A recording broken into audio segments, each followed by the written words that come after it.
తెలంగాణ రాష్ట్ర విశ్వకర్మ మనుమయ సంఘం వారు నాకు ఇచ్చినటువంటి పిటిషన్ను మీ ద్వారా ప్రభుత్వానికి నేను అందజేయాలనుకుంటున్నాను అధ్యక్ష. ఇందులో ప్రధానంగా వడ్రంగి మరియు కమ్మరి సామాజిక వర్గానికి సంబంధించినటువంటి మిత్రులు ఉంటారు.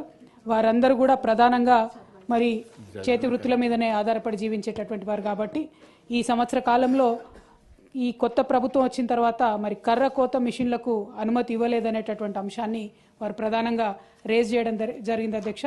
కాబట్టి వీటికి అనుమతి ఇవ్వాలని చెప్పి ప్రభుత్వాన్ని మేము కోరడం జరుగుతూ ఉంది. అట్లానే విద్యుత్ సబ్సిడీ ప్రస్తుతానికి 50% గౌరవ ముఖ్యమంత్రిగా కేసీఆర్ గారు ఉన్నప్పుడు ఇవ్వడం జరిగింది అధ్యక్ష. దీన్ని పెంచి 100% ఉచిత విద్యుత్తును అందించాలని చెప్పి వారు అడుగుతూ ఉన్నారు అధ్యక్ష. దాన్ని కూడా మేము ప్రభుత్వాన్ని కోరుతూ ఉన్నాం. అట్లానే ఉచిత కార్పొరేట్ వైద్యానికి సంబంధించి వారు రిక్వెస్ట్ చేయడం జరిగింది అధ్యక్ష. ప్లస్ వృత్తి సంబంధిత వైకల్యం ఎప్పుడైతే జరుగుతుందో వాటికి సంబంధించి ఇన్సూరెన్స్ని తప్పకుండా